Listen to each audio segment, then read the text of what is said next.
Today we are going to be talking about something that may seem odd to those that have never played the original Legend of Zelda games, namely the use of the cross as a seemingly religious symbol.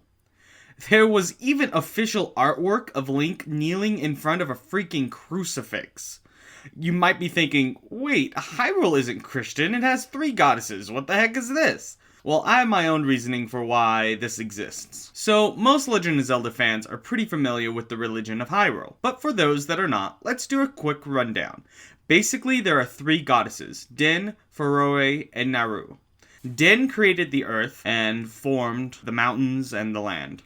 Naru poured her wisdom into the earth, giving the laws of nature, such as gravity, and Faroe filled it with life. Afterwards, they returned to their home in the distant nebula, also simply referred to as the heavens. But before they left, they created the Triforce, a power with 3 parts, power representing Din, wisdom representing Naru, and courage representing Faroe. If all of these are brought together, they grant the holder any wish they have, though each piece has power in of itself. The religion of the goddesses is the religion that dominates Hyrule, though there are minor religions and deities that do exist, such as Jabu Jabu or Demise, but we will discuss those at a later date. This video isn't truly about them. So, where does the cross come into play? Well, first off, it is important to realize that there is nothing canonical from the games to explain this. In the real world, we know that the first games were supposed to be more medieval in nature. As such, Christianity was going to be the official religion of Hyrule. Of course, this didn't really fly for Nintendo of America, since they had a policy of not endorsing any real-life faith. So there is no in-game text specifying the religion. Yet, the evidence is strong. There is a cross on the Holy Book, and Link's shield in the first game has a cross as well.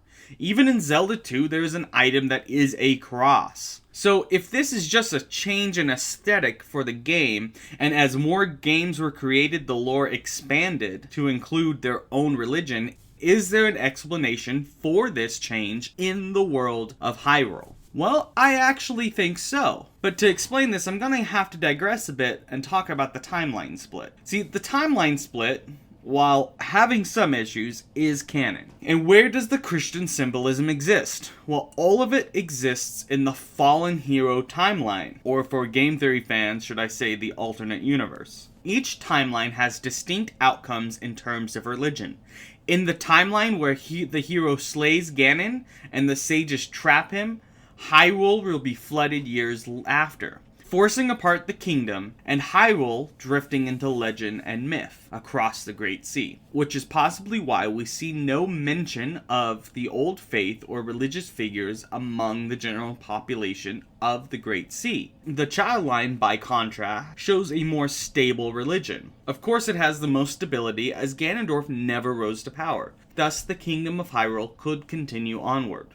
The Fallen timeline is more similar to the adult timeline, where the faiths and customs of old Hyrule devolved into myth.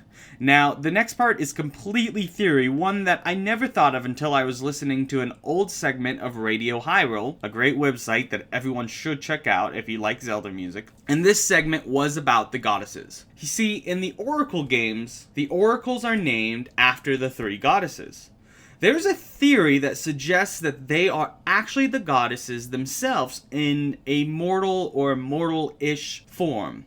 Since Ganon did obtain ultimate power by killing the hero and collecting the Triforce, they intervened and had to use their power to imprison him, making them less divine. This is sort of a Hylia Zelda concept that we saw in Skyward Sword. With weaker deities and a kingdom which has basically completely collapsed and trying to regain its former glory, and just lots of time, it's easy to see how things were lost. Even if you take the goddesses losing their deity status out of the picture, like if we disavow that theory, it still holds that this is a land ravaged by war, a kingdom collapsed, and the culture shaken to its very core.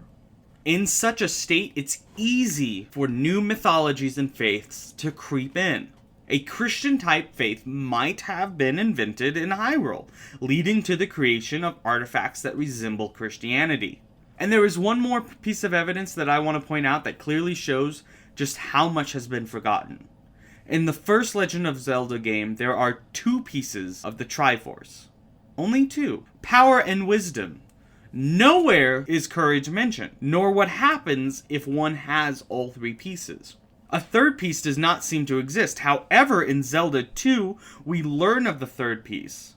If such a core piece of knowledge was lost, then it's perfectly plausible that the faith related to the Triforce was forgotten as well. So to sum up, the use of Christian symbols is simply due to the knowledge of the goddesses being forgotten over time, and a new faith simply took its place. I mean, it's a pretty simple theory, really. If you like this video and want to see more Zelda-related content, please like, subscribe, and share this with your friends.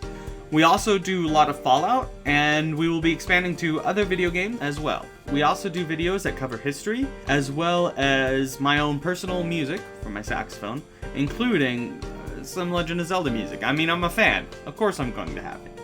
Anyway, please like and subscribe.